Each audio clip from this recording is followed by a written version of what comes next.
Ok, si je veux vraiment maigrir, plus de pain, plus de fromage, plus de chocolat, plus rien, ma vie va être trop moche.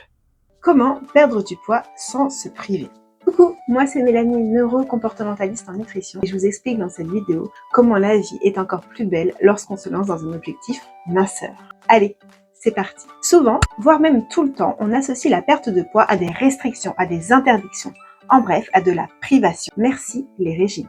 Seulement, on s'impose des règles sans même comprendre comment fonctionne notre cerveau, alors que c'est notre base. La perte de poids ne se limite pas à l'alimentation. Ce n'est pas en rééquilibrant votre assiette que vous vous délesterez durablement et sereinement de ces kilos. Ce n'est pas en rééquilibrant votre assiette que votre cerveau lâchera durablement et sereinement ces kilos. Et oui, parce que c'est lui le responsable de nos comportements. Et je parlerai même de notre mémoire ancestrale que l'on appelle l'amygdale. C'est ici que se logent tous les souvenirs traumatisants de notre lignée, de nos ancêtres, de papy-mamie. C'est ici que viennent nos peurs inconscientes, nos stress inconscients, ces inconforts sur lesquels nous n'avons pas le contrôle. Le fameux « c'est plus fort que moi ». Exemple avec cette peur de manquer de nourriture. Bien que nous n'ayons pas vécu ces périodes de famine, certains d'entre nous ont tout de même cette peur de manquer de nourriture. Étrange, non ? En réalité, nous avons hérité des comportements de nos ancêtres. Nous parlons alors de transmission épigénétique.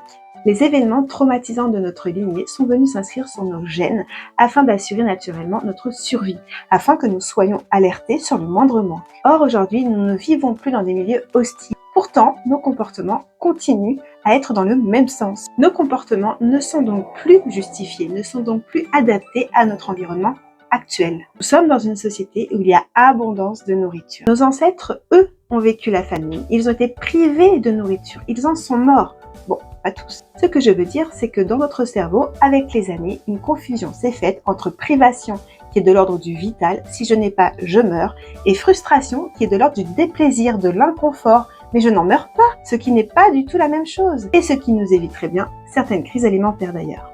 Vous voulez connaître la suite ? N'oubliez pas de liker cette vidéo et de vous abonner à ma chaîne.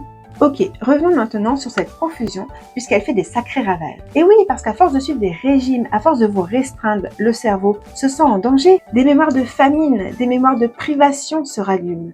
Pour lui, se priver est égal danger. Pour sortir de cet état de privation ressenti à travers tous ces programmes d'amaigrissement, il est alors indispensable de venir aborder cette notion de frustration. La frustration est en réalité notre moteur. Être frustré, c'est ressentir ce vide inconfortable en soi. Ce n'est rien d'autre qu'un ressenti de déplaisir d'ailleurs, et qui m'ouvre curieusement sur du plaisir. Je m'explique.